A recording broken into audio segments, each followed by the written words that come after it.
बात कर रहे थे कि व्यक्ति को ना अधिक प्रधान होती है ना, कि वैराग्य। हमारी बात शुरू हुई थी रसिक। रसिक कौन कहलाता है? रसिक अर्थात जो भगवान का भक्त हो, जिसके हृदय में भक्ति प्रतिष्ठित हो, उसको रसिक कहा जाता है ना। रसिक मतलब जो भगवान की भक्ति का रस है उसका आस्वादन ले रहा है।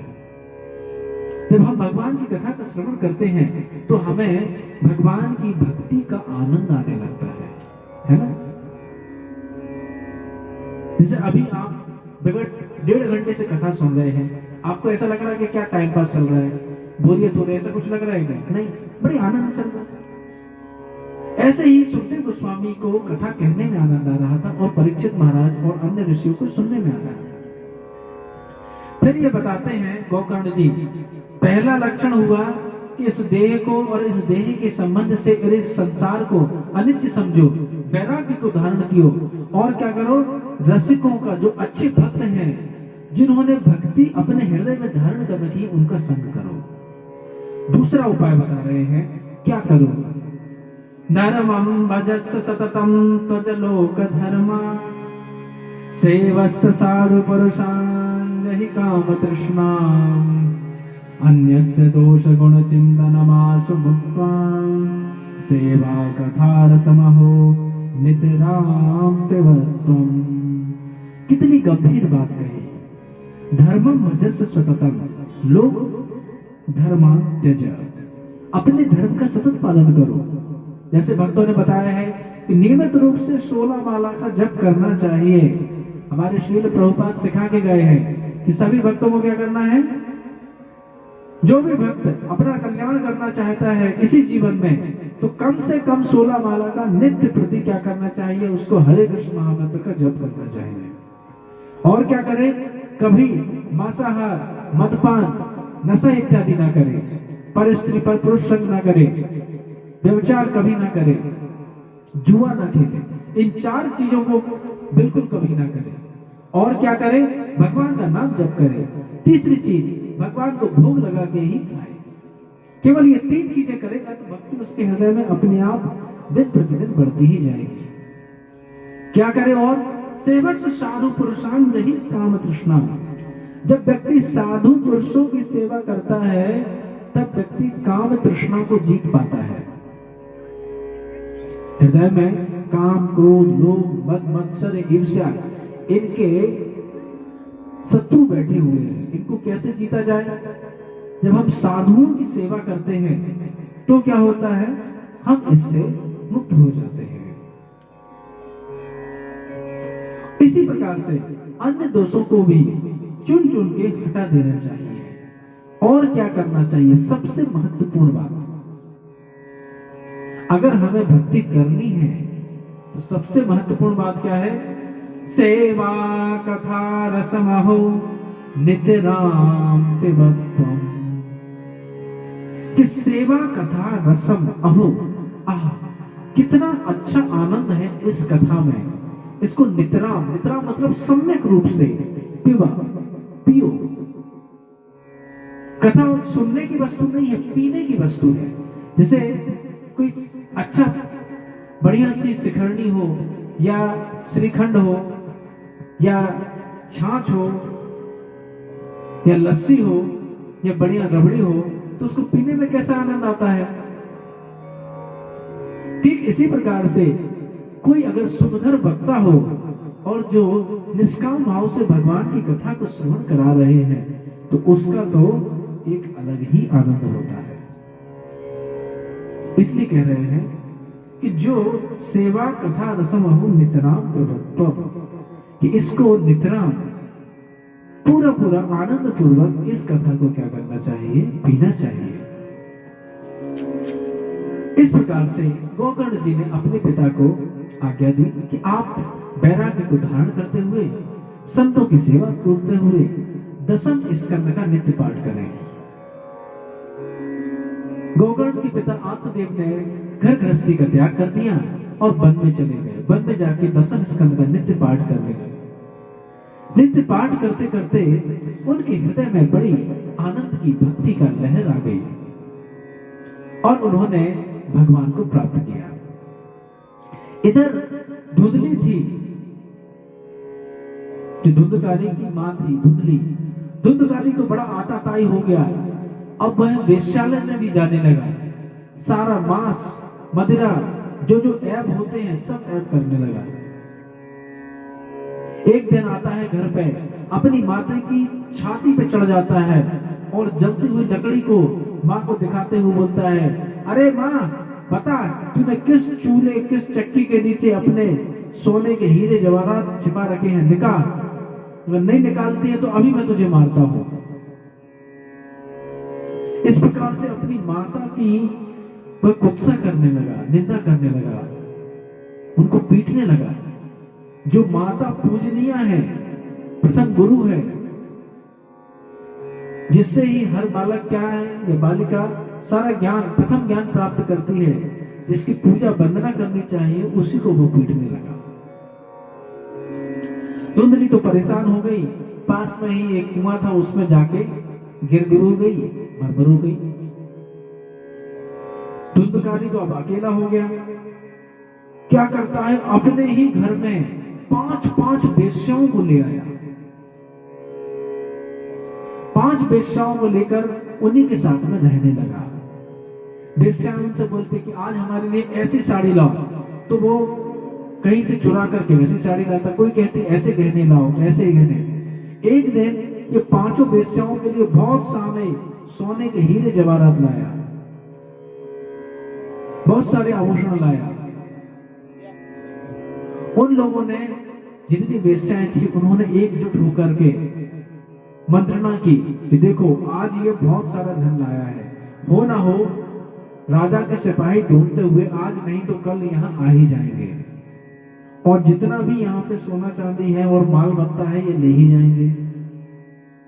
तो हमें क्या करना चाहिए, हमें इस माल मत्ता को लेके उड़ जाना चाहिए, और इसको तो अपन मार ही देते कि ये तो आज नहीं तो कल वैसे ही सिपाहियों के द्वारा मारा ही जाएगा, तो क्यों ना हम ही इसको मार दें। तो उस रात्रि में उन 5 वेश्याओं ने, किसी ने उसके पैर पकड़े, किसी ने उसके हाथ पकड़े, किसी ने उसका गला मरोड़ा, और तब भी वो आ करके नहीं मर रहा था, तो उसके मुंह में जलता हुआ अंगारा डाल दिया, बड़ा तड़पड़ाता हुआ। धुंधकारी प्रेत योनि को प्राप्त होगा, भूत बन गया वो। प्रेत योनि में क्या होता है, व्यक्ति वायु पी पी करके जीता है, क्योंकि वायु का शरीर रहता है। तो वायु का शरीर होने से व्यक्ति वायु को पीता जाता है और उसी से उसका पोषण होता है। प्रेत योनि को प्राप्त हो गया। इधर जो गोकर्ण जी थे वो तो पहले ही तीर्थ यात्रा पे निकल चुके थे। वेश्याओं से जब गांव वालों ने पूछा कि अरे तुम्हारे पति कहाँ हैं, बहुत दिनों से नहीं दिखे, वेश्याओं ने भी बहाना बना दिया कि हाँ इस बार हमारे पति कहीं दूर देश गए हैं, धन कमाने के लिए आते होंगे, इस साल भर के अंत में आ जाएंगे। इसी बीच में वो वेश्याएं माल मत्ता लेकर, सारे आभूषणों को लेकर चंपत हो गई। गोकर्ण जी को किसी गांव वाले ने कई दिनों बाद बताया कि हो ना हो तुम्हारा जो भाई है वो मर चुका है, क्योंकि बहुत दिनों से नहीं आया है। गोकर्ण जी भी अपने प्रताप से, भक्ति के प्रताप से जान गए कि हमारा भाई हो ना हो मृत्यु को प्राप्त अवश्य हो गया है। गोकर्ण जी ने गया में जाके उनके लिए श्राद्ध किया। जब गया से श्राद्ध करने के बाद उन्होंने सोचा कि चलो अपने पिता के घर पे एक बार होके आते हैं। तो उसी तुंगभद्रा नदी के तट पर जो उनका घर था वहां पे आते हैं, जिसमें आत्मदेव ब्राह्मण रहा करते थे। उस रात्रि को जब गोकर्ण जी वहां रुकते हैं तो क्या देखते हैं, एक विशेष घटना को देखते हैं।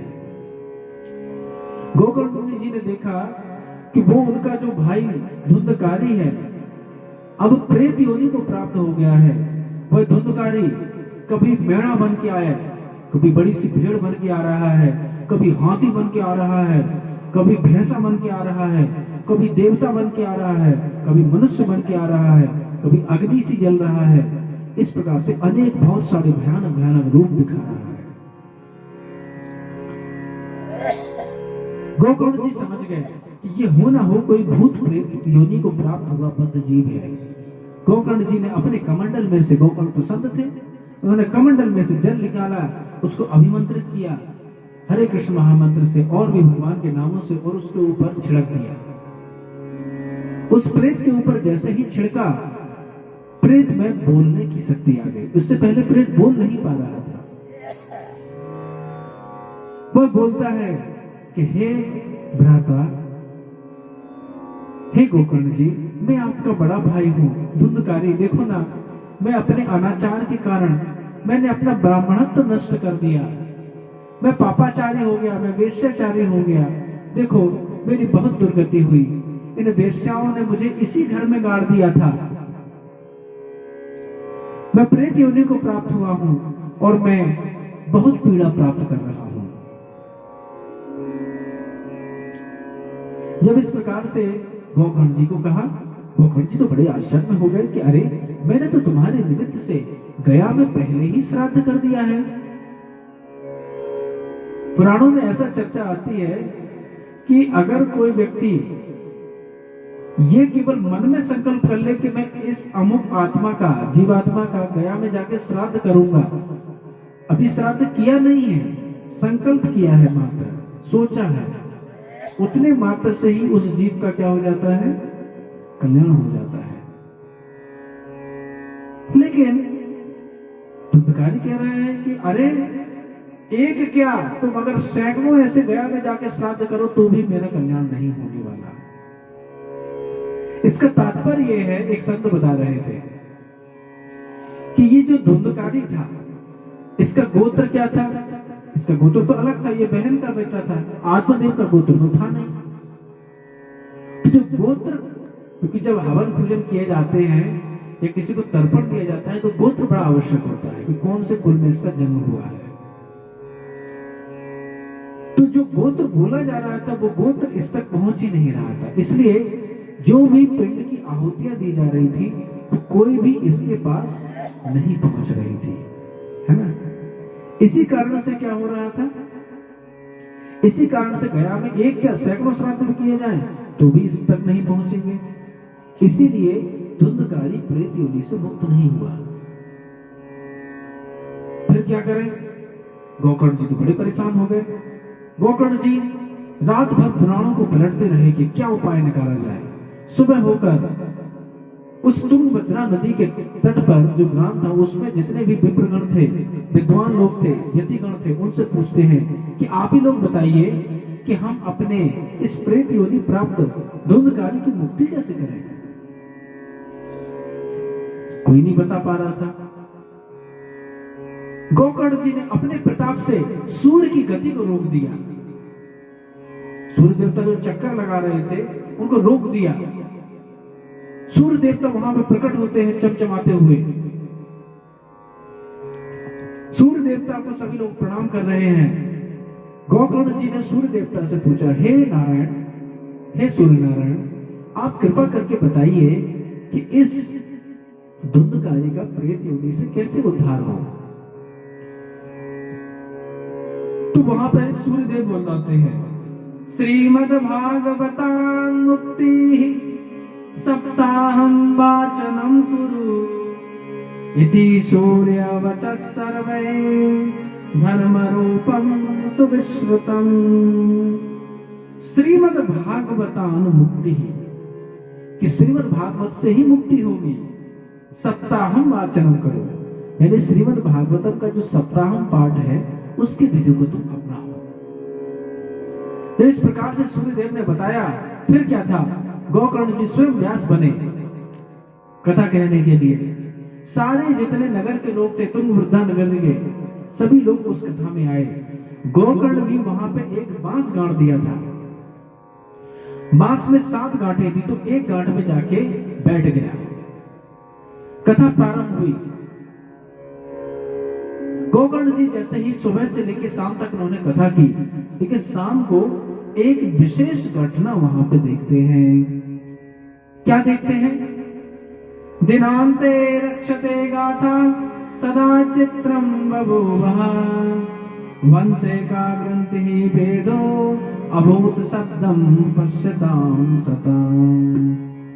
कि वंश से एक ग्रंथि भेदा, कि जो बांस की गांठ थी ना, उस गांठ की एक ग्रंथि फट करके फट गई। कहते हैं जब कभी कथा का आयोजन होता है तो जो व्यक्ति आयोजन कराने वाला होता है उसके पितरों को छोड़ा जाता है। अगर नरक में कोई पितर हो या स्वर्ग लोक में भी हो, कहीं पे भी हो, किसी भी लोक में हो, तो उनके पूर्व जनों को छोड़ा जाता है कि आप जाइए, आपके अनुवांशिकों ने, आपके वंश वालों ने एक पुण्य कथा का आयोजन किया है, भागवती कथा का, आप वहां पे जाके श्रवण करिए। इतनी उनको छूट दी जाती है, भले कोई से भी नरक में हो। इसलिए अगर किसी में सामर्थ्य है, ठाकुर जी ने इतना धन दिया है कि आप कथा का आयोजन करा सकते हैं, तो अवश्य ही कथा का आयोजन कराना चाहिए। इससे हमारा तो उद्धार होगा ही, हमारे आसपास के जो हमारे पड़ोसी गण हैं, प्रतिवेशी हैं, उनका भी उद्धार होगा, और साथ ही साथ हमारे जो पितरगण हैं, हो सकता है किसी पाप के कारण किसी नरक में चले गए हों, ऐसा हो सकता है, तो उनका भी क्या होगा, उद्धार हो जाएगा। तो एक बांस को अगर हम रखें यहाँ पे, तो उस बांस के माध्यम से ये पता चलता रहेगा कि हमारे पितरों में अगर कोई ऐसे हों जो नरकों में कभी गए हों, तो वो भी इस कथा के माध्यम से मुक्त हो जाए, ये माना जाता है। अगर बांस नहीं है तो मानसिक बांस भी मान लिया जाता है, ऐसा भी कथा का नियम होता है। जैसे कलश होते हैं, कलश की क्या मान्यता है, कलश के रूप से लोग अपने आप को प्रतिनिधि के रूप में देखते हैं कि ये मेरा कलश है, मतलब मैं यहाँ पे भले अगर मैं 5 मिनट 10 मिनट लेट भी आया, विलंब से आया, तो भी मान लिया जाएगा कि मेरा कलश यहाँ पे था। इसका मतलब ये नहीं कलश कथा सुने, है ना, वो प्रतिनिधि है। ऐसे बांस को रखने से कुछ नहीं हो जाएगा, आत्मा तो कहीं भी रख सकती है ना, वायु है, कहीं भी बैठ जाएगी, उसमें कोई बात नहीं है, लेकिन एक स्थान के रूप में निर्धारण किया। तो धुंधकारी विपरीत योनि होने के कारण कहां बैठ गया, बांस पे जाके बैठ गया। जैसे ही बांस में बैठा, पहले दिन फट करके पहली गांठ फट गई, दूसरे दिन दूसरी, तीसरे दिन तीसरी, और इस प्रकार से 7 दिनों में तो क्या हो गया, एवं सप्तदनश्चैव सप्त ग्रंथि विभेदनम कृत्वा च 12 स्कंदा श्रवणात् प्रेतताम जहौ। तो प्रेतताम जहौ, उसकी प्रेत योनि से क्या हो गई, मुक्ति हो गई। क्या हुआ, सुंदर उसको जो भगवान के पार्षदों का जैसे चतुर्भुज रूप होता है, वो रूप उसको प्राप्त हो गया। आकाश से बैकुंठ विमान आया, नंद सुनंद पार्षद आए, पार्षदों ने उसको बैकुंठ के विमान पर चढ़ाया, और सभी के देखते देखते क्या हुआ, उस धुंधकारी की प्रेत योनि से मुक्ति हो गई। सभी लोग जय हो नमो नमो के जयकारे लगा रहे हैं कि जय हो। भागवती कथा ऐसी होती है, भागवती कथा कि एक बार 1 सप्ताह केवल धुंधकारी ने सुनी और उसकी प्रेत योनि से मुक्ति हो गई। धन्या भागवती वार्ता प्रेत पीड़ा विनाशनी, सप्ताहो अपि तथा धन्या कृष्ण लोक फलप्रदाः। तो कह रहे हैं धन्य भागवती वार्ता, ये जो भागवत की कथा है ना, ये बड़ी धन्य है। क्यों, प्रेत पीड़ा विनाशनी, छोटी मोटी पीड़ा नहीं। अगर कोई व्यक्ति भूत बन गया है, नरकों में चला गया है, उसकी पीड़ा को भी क्या करने वाली है, नाश करने वाली है ये भागवत की कथा।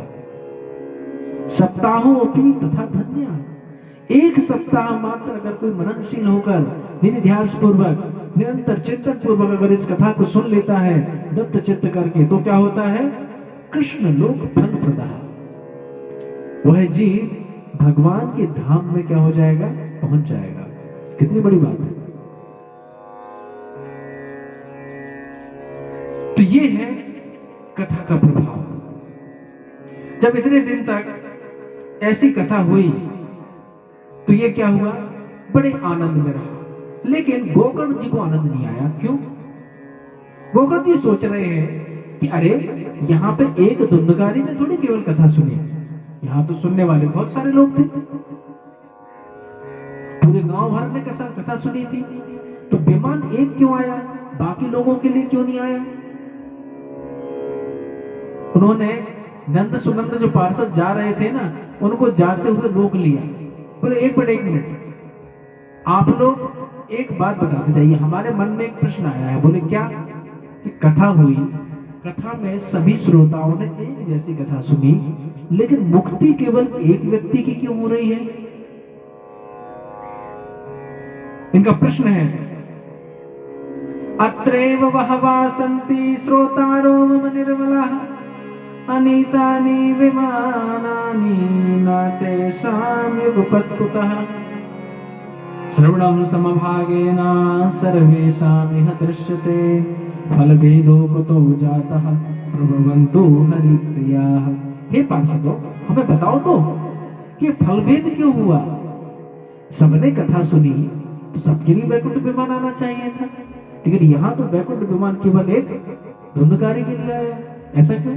फलभेद क्यों है? भगवान के पार्षदों ने बड़ा अच्छा उत्तर दिया। बोले फल भेद हुआ है श्रवण भेद होने के कारण, क्योंकि सभी ने कथा सुनी लेकिन ना तथा मननम कृता। धुंधकारी क्या था? प्रेत योनि में था, उसको बड़ा कष्ट था, उसको सतत चिंतन था कि अगर मैंने अभी इस कथा को ध्यान पूर्वक नहीं सुना तो मेरी इस प्रेत योनि से मुक्ति नहीं होने वाली। इसलिए वह दत्त चित्त होकर इस कथा को श्रवण कर रहा था कि ये मौका कहीं चूक ना जाए। इसीलिए 7 दिन में 7 जन्मों की जो उसकी गांठें थी, 7 जन्मों के जो पाप थे, वो सब फट फट करके फूट गए और वह पूर्णतः मुक्त हो गया, क्योंकि उसने कथा को सुना भी, मनन भी किया और निधिध्यास अर्थात कैसे जीवन में धारण करें उसको, कैसे अपनाएं, इस पर भी संकल्प किया। तो कथा केवल सुननी नहीं है। जब हम घर पे जाएंगे, रसोई का कार्य करेंगे, खेत पे जाके खेती का कार्य करेंगे, या आपस में किसी से चर्चा भी करेंगे, तो हम क्या करेंगे? आपस में कथा की ही वार्ता करेंगे 7 दिनों तक कम से कम। इतना नियम बनाए कि देखो आज प्रभु जी हमें ऐसी ऐसी बात बता रहे थे, ये कथा हमें बड़ी अच्छी लगी, पर वो भी बोलेगा हाँ हमें ये वाला प्रसंग बड़ा अच्छा लगा। तो संसार की चर्चा नहीं होनी चाहिए इन 7 दिनों में। क्या होना चाहिए? केवल भगवान के भक्तिमय चरित्रों का ही चिंतन होना चाहिए। तब हमारी भी गोकर्ण जैसी स्थिति हो जाएगी, यानी धुंधकारी जैसी स्थिति हो जाएगी। अच्छा, तो यहाँ पे कह रहे हैं श्रवणस्य फलवेदेन श्रवणम तु कृतम सर्वे न तथा मननं कृतम। कि श्रवणम तु कृतम सर्वे, श्रवण तो सभी ने किया, ना तथा मननं कृतम। इस धुंधकारी ने जैसा मनन किया ना, ऐसा किसी अन्य लोगों ने नहीं किया। अच्छा, तो इस बात को लेकर गोकर्ण जी ने फिर से कथा कहना प्रारंभ की। इस बार फिर से पूरे गांव वालों ने फिर से दत्तचित्त होकर कथा सुनी, और जब दत्तचित्त होकर कथा सुन ली तो क्या हुआ? इनको बड़े आनंद की प्राप्ति हुई।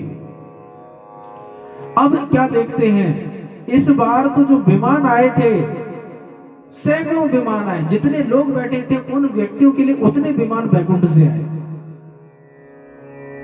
साक्षात हरि आए और हरि ने वहां आकर के गोकर्ण जी को तो गले ही लगा लिया। गोकर्ण तो समालिंग्या अकरोत् स्वादृशम हरि। भगवान हरि ने गोकर्ण को आलिंगन करके अपने जैसा पार्षद स्वरूप उसको प्रदान किया। क्या कारण है? क्योंकि जो कथा सुनने वाला व्यक्ति है वो तो विशेष है ही, लेकिन जो कथा सुनाने वाला व्यक्ति है वो और भी विशेष है। तो बाकी लोग तो जो भगवान के पार्षद गण हैं उनके विमानों पे चढ़ के जा रहे हैं, लेकिन गोकर्ण जी कैसे गए? साक्षात हरि के विमान पर बैठ करके भगवान हरि के साथ में ही वैकुंठ को पधारे गोकर्ण जी। तो ये है फल भागवतम की कथा का। अगर कोई बड़े ध्यान से मनन करते हुए सारी संसार की चिंता को छोड़ते हुए, क्योंकि देखो संसार की चिंता करने से कोई लाभ होने वाला है नहीं, उल्टा कष्ट ही मिलेगा। अब आप सोचो, अच्छा हमारा पुत्र यहाँ है, कैसा होगा, खा रहा है, पी रहा है, क्या नहीं कर रहा है। अरे भाई, उसका जो प्रारब्ध होगा वो करेगा। हमारा जितना कर्तव्य था पढ़ाने लिखाने का, हमने लिखा दिया, वो अपना कार्य कर रहा है, नौकरी पानी कर रहा है, उसका कार्य चल रहा है, चिंता करने से कोई नहीं। अब हमें अपना जीवन सुधारना है कि भाई बची खुची जितनी आयु है उस आयु में तो कम से कम क्या कर लें, हम बढ़िया से भजन कर लें, सुबह उठ के ब्रह्म मुहूर्त में उठें और भगवान का नाम जप करें, संध्या वेला हो तो भगवान का कीर्तन में बैठे। यहाँ वहां की चर्चा करने में कोई लाभ नहीं है, केवल मन में व्यथा ही होती है। वास्तव में जो आनंद है वो हरि कीर्तन का है ना। इस प्रकार से धुंधकारी की मुक्ति हुई। धुंधकारी के साथ में किसकी मुक्ति हुई? समस्त गांव वालों की भी मुक्ति हुई। तो कहने का भाव ये है, इस भागवत का अधिकारी कौन है? कोई भी व्यक्ति जिसके हृदय में श्रद्धा है, चाहे भले वो प्रेत योनि का क्यों ना हो, कितना भी पापी क्यों ना हो, पापी जापी तात चिलो हरि नाम उद्धारी लो तार साक्षी जागाई मघाई। कोई भी पापी कितना भी निकृष्ट व्यक्ति हो, चंडाल भी क्यों ना हो, यानी कुत्ते का मांस खाने वाला भी क्यों ना हो, अगर वो एक बार भगवान का नाम लेता है तो समस्त पापों से मुक्त हो जाता है। लेकिन फिर उसको उन पापों में प्रवृत्त नहीं होना चाहिए, है नहीं तो वो नाम अपराध की श्रेणी में चला जाता है। इस प्रकार से यहां पे महात्मा की कथा हुई। आखिरी अध्याय में किस प्रकार से भागवत कथा का आयोजन करना चाहिए उसकी विधि बताई कि एक बड़ा सा क्षेत्र होना चाहिए जो स्वच्छ हो, लेपा पोता हो, व्यास जी के लिए ऊंचा सिंहासन हो, सभी को बैठने के लिए उचित व्यवस्था होनी चाहिए। मंगल तिथि में, जैसे अभी रामनवमी की तिथि है तो मंगल तिथि है, इस प्रकार की कोई मंगल तिथि, मंगल वेला में कथा का आयोजन होना चाहिए। कथा में प्रारंभ होने से पहले जितने भी हमारे मित्रगण हो, हमारे सगे संबंधी हो, उनको चिट्ठी भेजनी चाहिए कि बड़े सौभाग्य की बात है कि हमारे घर पर श्रीमद् भागवतम का 7 दिवस पर्यंत पाठ होने वाला है। कृपा करके अपना मनुष्य जीवन सार्थक करने के लिए अवश्य हमारे घर में पधारें। अगर ऐसा संभव नहीं है तो कम से कम 1 दिवस के लिए तो अवश्य पधारें और अपना जीवन सार्थक करें। इस प्रकार से सबको पत्र लिखना चाहिए। आजकल तो मोबाइल हो गया है, फोन कर सकते हैं, मैसेज कर सकते हैं, जो भी सुविधा है ऐसा करना चाहिए। यानी जो भी सूचना है अपने बंधुओं तक पहुंचा देनी चाहिए, ये भाव है। वक्ता श्रोता पूर्व या उत्तर की दिशा में बैठ करके कथा को श्रवण करें या कहें। इसमें दोनों के लक्षण बताए गए हैं।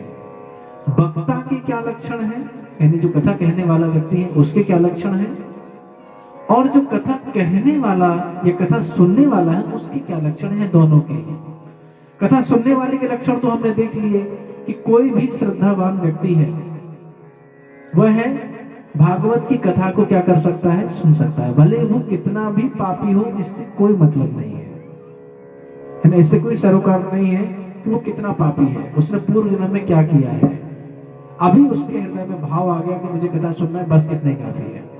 वक्ता के क्या गुण होना चाहिए तो बता रहे हैं, विरक्तो वैष्णवो विप्रो वेद शास्त्रा विशुद्धि कृत दृष्टांत कुशलो धीरा वक्ता कार्योमति निष्पृहा।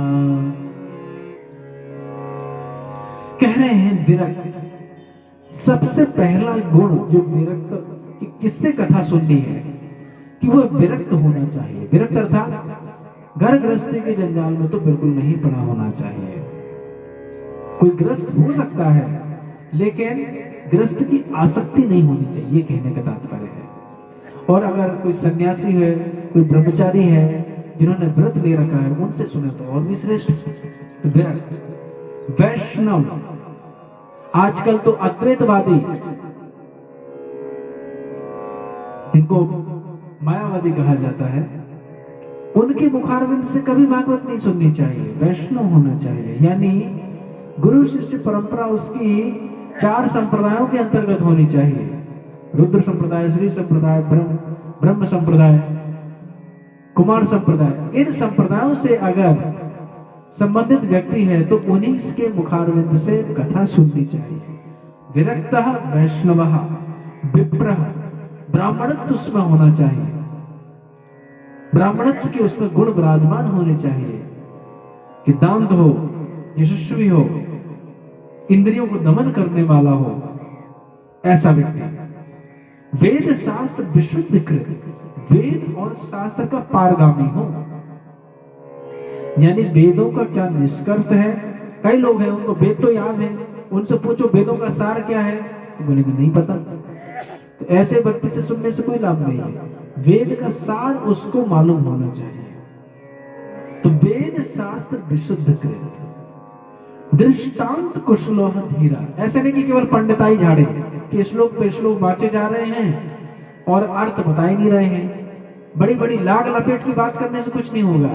दृष्टांत के द्वारा सटीक उदाहरण देकर के जो वस्तु है, जो सिद्धांत है, उनको श्रोताओं तक प्रेषित करे, उनको श्रोताओं तक भेजे।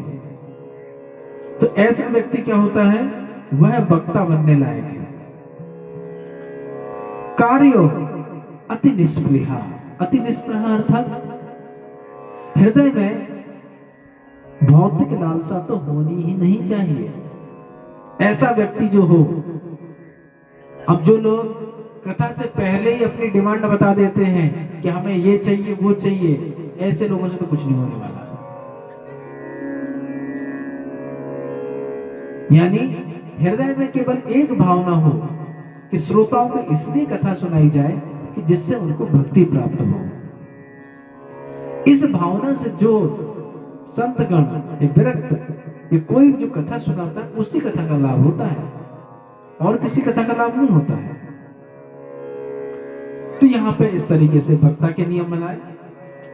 भोजन का भी नियम बताया गया है कि जितना परिमित मात्रा है, यानी संतुलित भोजन करें, ना ज्यादा ना कम।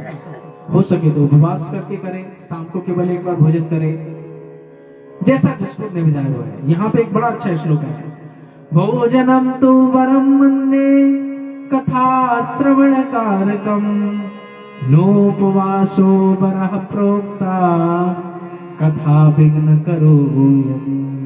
बड़ी अच्छी बात है।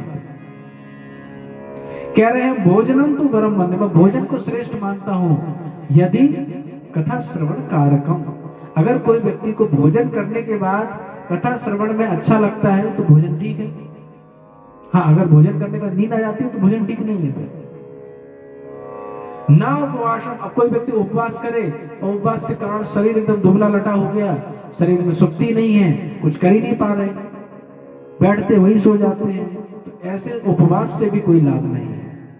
ना उपवासम वरः प्रोक्ता कथा विघ्न करो यदि। अगर वो कथा में विघ्न ही उत्पन्न कर दे, कथा ही श्रवण ना करने दे, तो ऐसे उपवास से क्या लाभ। इसलिए ऐसे उपवास हमें बिल्कुल नहीं करने हैं, ये कहने की बात है। समझे?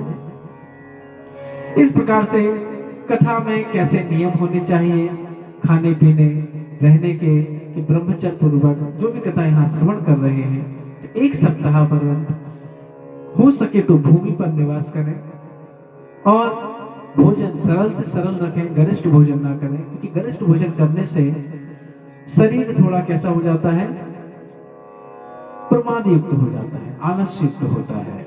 इसलिए थोड़ा सा कम भोजन करके हैं तो सुनने में क्या होगा, सहायता मिलेगी। और मुख्य वस्तु तो यह है कि मननशील होता है और अपना जीवन हमें उद्धार करना है। वास्तव में कथा का उद्देश्य क्या है कि मनुष्य जीवन हमें मिला है, इस मनुष्य जीवन को हमें सार्थक करना है, ये हमारा उद्देश्य है। तो ये यहाँ पे भागवत की कथा का पूरा हुआ परिणाम। यानी भागवत का महात्म क्या है ये पद्म पुराण में जो दिया है वो हमारी कथा यहाँ पे अभी समाप्त होती है। अब इसके बाद जो श्रीमद् भागवतम प्रथम स्कंद से प्रारंभ होती है वो प्रारंभ होगी। इससे पूर्व हम थोड़ा सा कीर्तन करेंगे।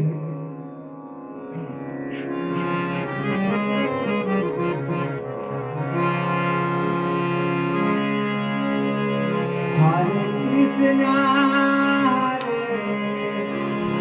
कृष्णा कृष्णा कृष्णा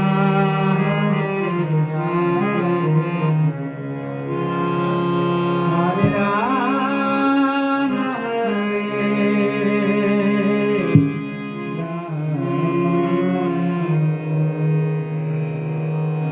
राम राम सही बोलिए।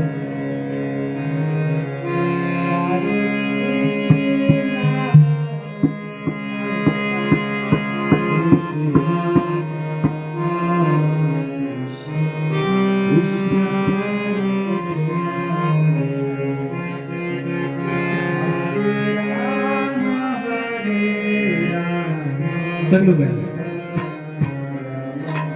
राम हरे हरे हरे कृष्णा सब लोग गाइए। कृष्णा कृष्णा हरे हरे हरे राम हरे राम राम राम हरे हरे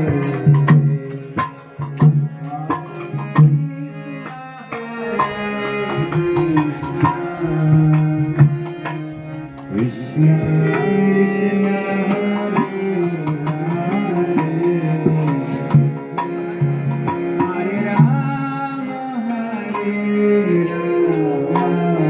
राम राम राम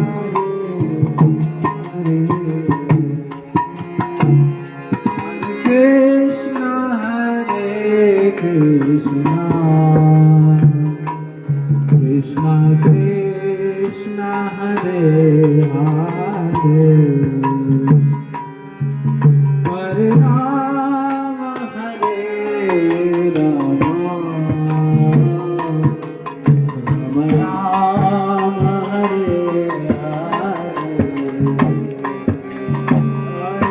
कृष्ण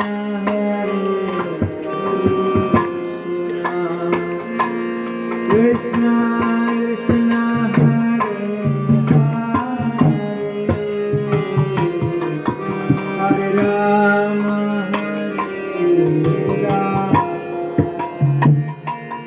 राम राम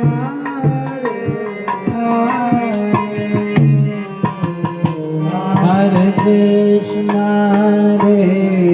कृष्ण कृष्ण कृष्ण हरे हरे हरे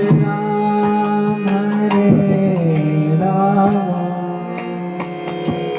राम राम हरे हरे हरे कृष्ण कृष्ण कृष्ण हरे हरे राम राम राम हरे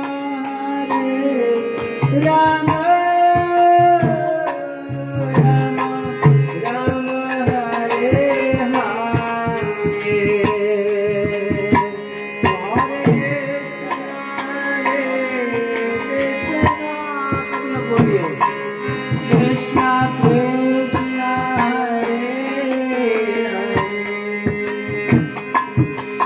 हरे राम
राम राम हरे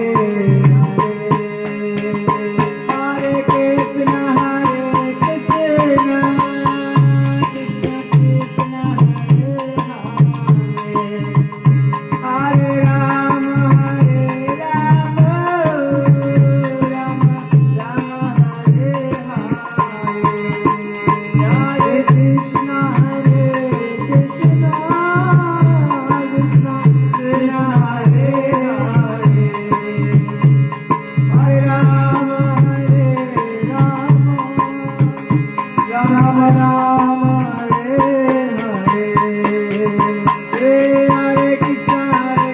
कृष्ण कृष्ण हरे राम राम राम हरे हरे कृष्ण कृष्ण कृष्ण हरे हरे हरे राम राम राम हरे हरे हरे कृष्ण कृष्ण कृष्ण हरे हरे हरे राम राम हरे कृष्ण कृष्ण कृष्ण हरे हरे हरे राम राम राम हरे हरे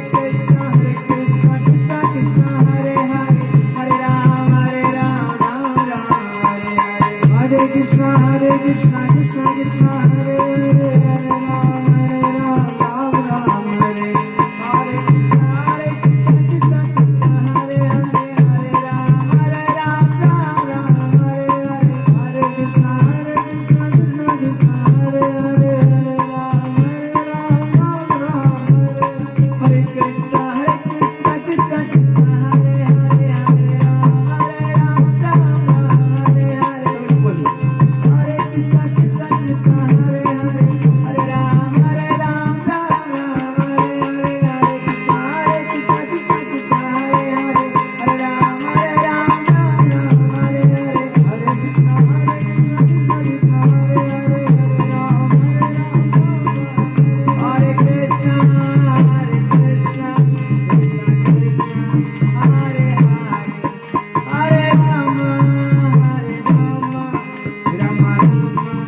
हरे कृष्ण कृष्ण कृष्ण हरे हरे राम राम हरे हरे हरे कृष्ण कृष्ण कृष्ण हरे हरे हरे राम राम हरे हरे हरे कृष्ण कृष्ण कृष्ण हरे हरे हरे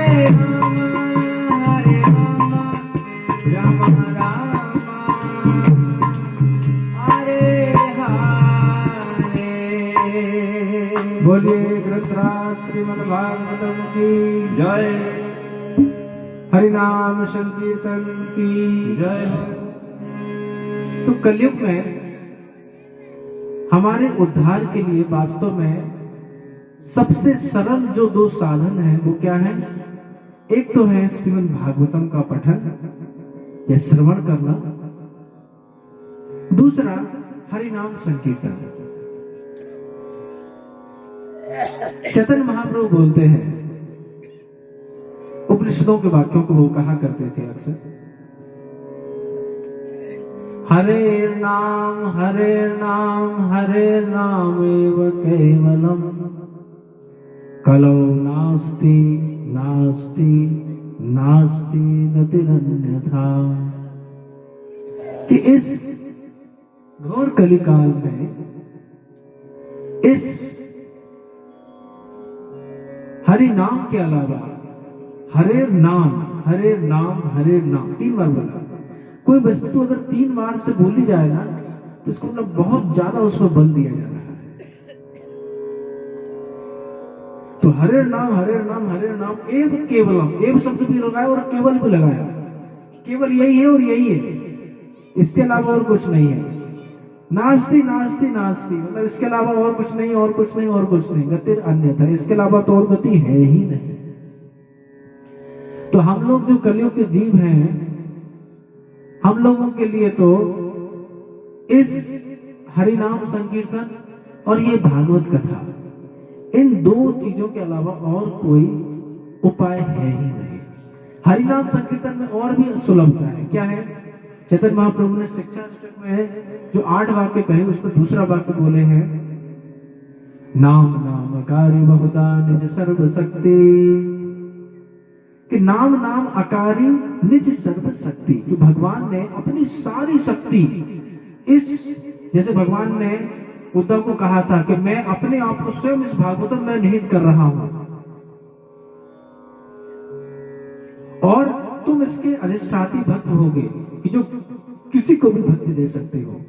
इसी प्रकार से जो हरि नाम है, चैतन्य महाप्रभु कह रहे हैं कि नाम नामकारी बहुधा निज सर्व शक्ति तत्रार्पितः नियमतः स्मरणेन कालः, कि इसमें ना तो कोई नियम है। जैसे कोई व्यक्ति कहे कि अरे हम तो इतने शुद्ध नहीं हैं, हम तो स्नान नहीं कर पाते सुबह, कोई बात नहीं, फिर भी आप हरे कृष्ण महामंत्र का जप कर सकते हैं।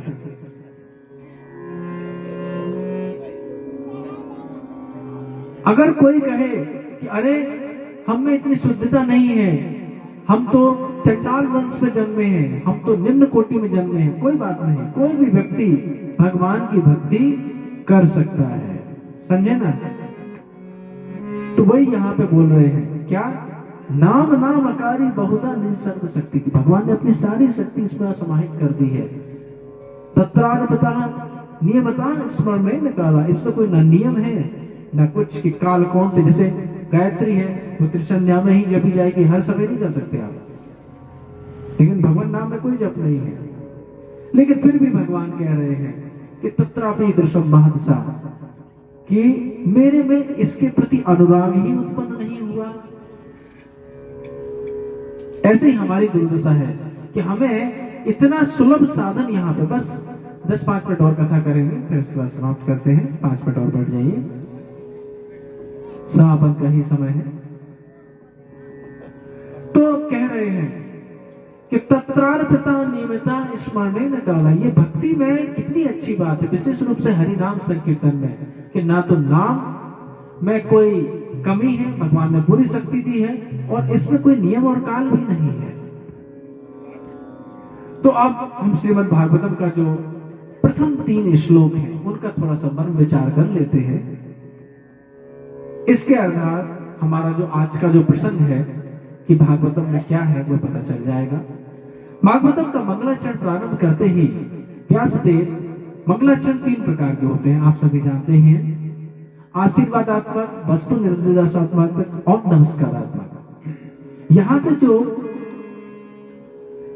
मंगलाचरण कहा जा रहा है, उसको वॉल्यूम बढ़ाओ, यहाँ पे जो मंगलाचरण कहा जा रहा है वह कैसा है, वस्तु निर्देशात्मक, कि ये श्रीमद् भागवतम है क्या वस्तु, उसको यहाँ पे प्रमाणित किया जा रहा है, उसको दर्शाया जा रहा है। तो देख रहे हैं, सबसे पहले भगवान का जो तटस्थ लक्षण है, 2 लक्षण होते हैं भगवान के, एक तो तटस्थ लक्षण, एक होता है स्वरूप लक्षण। तो तटस्थ लक्षण कभी हो भी सकता है, कभी नहीं हो सकता है, लेकिन जो स्वरूप लक्षण है वह हमेशा भगवान का है। जैसे भगवान श्याम सुंदर वेणुधर है, ये भगवान का स्वरूप लक्षण है। भगवान सृष्टि के निर्माता है, अब चाहे तो करें, नहीं चाहे तो नहीं करें, उनकी इच्छा। लेकिन भगवान नित्य गोलोक में द्विभुज श्याम सुंदर के रूप से वेणु वादन करते हैं, गोपियों के साथ में रास करते हैं, अनेक सखाओं के साथ में नित्य लीला करते रहते हैं। तो भगवान के 2 स्वरूप हुए, एक तो हुए तटस्थ लक्षण, एक हुए उनका जो स्वरूप लक्षण है। तो यहाँ पे पहला जो श्लोक है वो भगवान के तटस्थ लक्षण का विवेचन करता है। जन्मादस्य यतो अन्वयात् तरतः चार्थेषु अविज्ञासुरात् तेने ब्रह्म हृदयादि कवये मुह्यन्ति यत्सूरयाः तेजो वारी मृदां यथा विनिमयो यत्र त्रिसर्गो मृषा धाम्ना स्वेन सदा निरस्तकुहकं सत्यं परं धीमहि। कैसे हैं भगवान, तो भगवान का तटस्थ लक्षण बता रहे हैं कि जन्मादस्य यतो अन्वयात्, कि सृष्टि के, चाहे सृष्टि उत्पादन हो, चाहे पालन हो और चाहे संहार हो, सब कुछ भगवान के द्वारा होता है। चार्थेषु अभिज्ञा स्वराट, जो अभिज्ञ है, सब कुछ जानने वाले, स्वराट, उनके ऊपर कोई नहीं, भगवान सर्वोपरि है। तेन ब्रह्म हृदय आदि कवि, भगवान के द्वारा ही यह समस्त ज्ञान विस्तारित किया गया है, ब्रह्मा को भी जो ज्ञान देने वाले हैं, ऐसे हैं भगवान। मुह्यंति यत् सूर्य, भगवान को कोई नहीं जानता। देवता गण, विद्वान गण भी भगवान के भगवत्ता को जानने में चकरा जाते हैं। फिर कहते हैं तेजो वारी मृदाम यथा विनिमयो, अरे भगवान की तो ऐसी भगवत्ता है कि जो इस सृष्टि में भी ऐसा अनुभव हो जाता है कि सृष्टि नित्य है। तो भगवान की सत्ता है, भगवान में इतनी सामर्थ्य है कि भगवान के शक्ति निवेश से, भगवान के दृष्टिपात से ऐसा होता है कि ये जड़ जगत है, लेकिन फिर भी हमें ऐसा लगता है जैसे नित्य जगत है। ये भगवान की महत्वता है। कैसे? बोले तेजो वारी मृदाम यथि विनिमयो। तो जिस तरीके से कभी कभी रेगिस्तान में तो वैसे देखने को मिलता है, मृग मारीचिका का उदाहरण दिया जाता है कि रेगिस्तान में है नहीं पानी, लेकिन पानी दिख रहा है, इसको मृग मारीचिका बोलते हैं। कभी कभी तेज अग्नि जलती है तो उसमें जल का आभास हो जाता है, कोई पानी जम जाता है तो उसमें आकाश का आभास हो जाता है कि ऐसा लगता है कुछ है ही नहीं, है ना, स्थल है, जल में स्थल, स्थल में जल, इन दोनों के आभास हो जाते हैं। तो वही यहाँ पे बोल रहे हैं तेजो वारी मृदाम यथा विनिमयो यत्र त्रिसर्गो वसा। तो भगवान की भगवत्ता हर कहीं अनुभव की जा सकती है, तत्व लक्षण है। कैसे है भगवान? ऐसे भगवान का सत्य परम धीम है, ऐसे भगवान का जो सत्य स्वरूप है उनका हम ध्यान करते हैं। भगवान का ध्यान करना चाहिए। आगे बता रहे हैं ये भागवत क्या है। तो भागवत के रचनाकार कौन है? श्री व्यासदेव। भागवत को सुनने वाले कौन है? तो बोले हैं निर्मत्सराणाम सताम। तो आगे बता रहे हैं नरमा प्रोज्य परमो निर्मत्सराणाम सताम वेद्यम वास्तवात्र वस्तु सेवदम तापत्रयो नमो नमः श्रीमद्भागवते महामुनि कृते किंबा परेरीश्वरा सद्यो हि अवरुध्यते यत्र कृतभिः शुश्रूषभिः तत्क्षणात्। पहले मुद्दे कि जब कोई व्यक्ति तुरंत भगवान को या भगवान के स्वरूप को, भागवत को सुनने का प्रयास करता है तो सद्य हृदय अवरुद्धते तत्क्षणात्, वैसे ही भगवान हमारे हृदय में आके क्या हो जाते हैं? कैद हो जाते हैं। आगे कह रहे हैं क्या है ये भागवत? कुछ लोग पूछते हैं ना भागवत क्या है, तो बताया जा रहा है भागवत क्या वस्तु है। तो बोल रहे हैं धर्मा प्रोज्यत कैतव अत्र, कि इसमें जितने भी कर्म कांड हैं, कर्म कांड तो छोड़िए, उपासना कांड में सबसे सर्वोपरि जो मोक्ष प्राप्त करने का भी है उसको भी तुच्छीकृत कर दिया है। यानी जो व्यक्ति मोक्ष को भी झुठला चुका है, मोक्ष को भी त्याग चुका है, वो व्यक्ति भागवत पढ़ता है। हर किसी की सामर्थ्य नहीं है। कौन लोग पढ़ते हैं, कौन सुनते हैं? बोले निर्मत्सराणाम सताम, जिनके हृदय में कोई संसार की वासना नहीं है, जो पूर्ण रूप से मुक्त हो गए हैं, वो लोग वास्तव में इस भागवत का विशेष आनंद लेते हैं। निर्मत्सराणाम सताम, यानी श्रोताओं की दृष्टि से भी ये भागवत सर्वोपरि है। क्या इसमें पता चलता है? तो बोल रहे हैं वेद्यम वास्तव वस्तु, कि यहाँ पे वास्तविक वस्तु अर्थात श्री कृष्णचंद्र का विवेचन किया है। हर स्कंद में भगवान कृष्ण की कथा का आपको आस्वादन में हो जाएगा।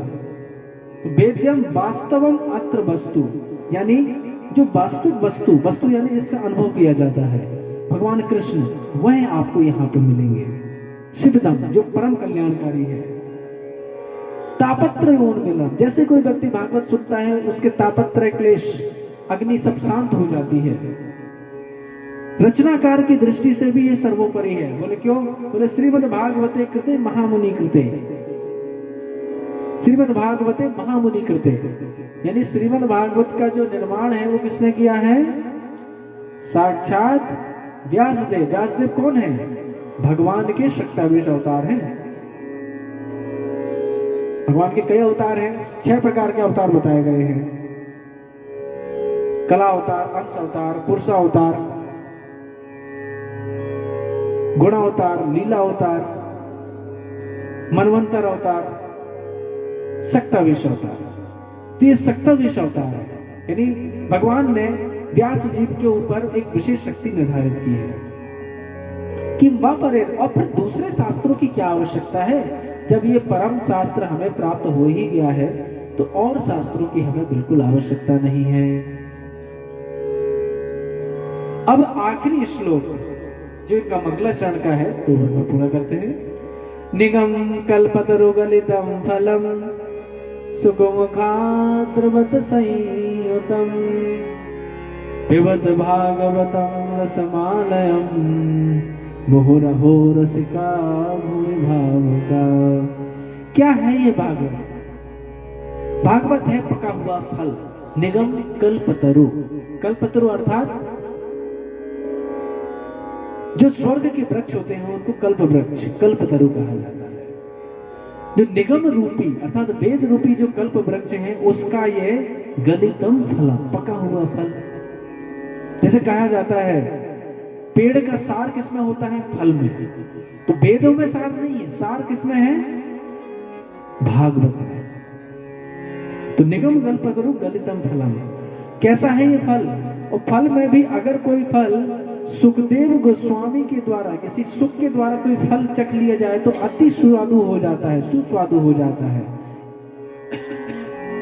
इसी प्रकार से यह फल सुखदेव गोस्वामी के द्वारा चखा जाने के कारण हो गया, ऐसा हो गया है, सुस्वादु हो गया है। सुख मुखाद अमृत द्रव संयुतम,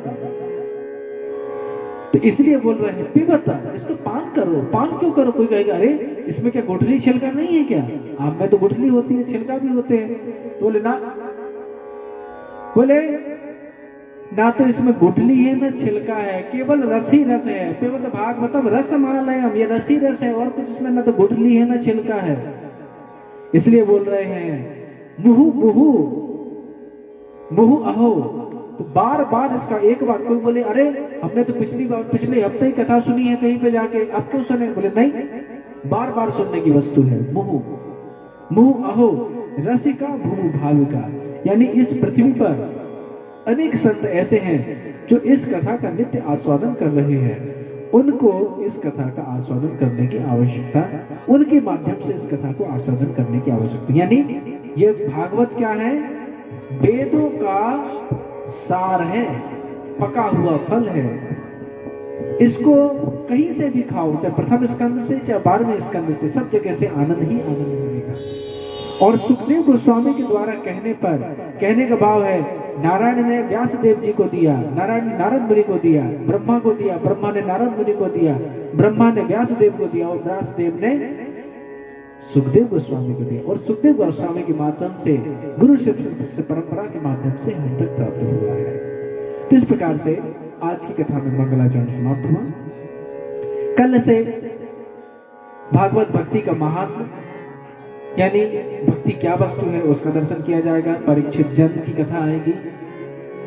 दूसरे स्कंद में चतुश्लोकी भागवत, उसके उपरांत तृतीय स्कंद में कपिल देव की जो कथा है उसका हम आस्वादन करेंगे। आज के लिए इतना ही रखते हैं। बोलिए ग्रंथराज श्रीमद् भागवतम की जय। श्री सुखदेव गोस्वामी महाराज की जय। श्रील प्रभुपाद की जय। अनंत कोटि वैष्णव भक्त वृंद की जय। जय जय श्री राधे।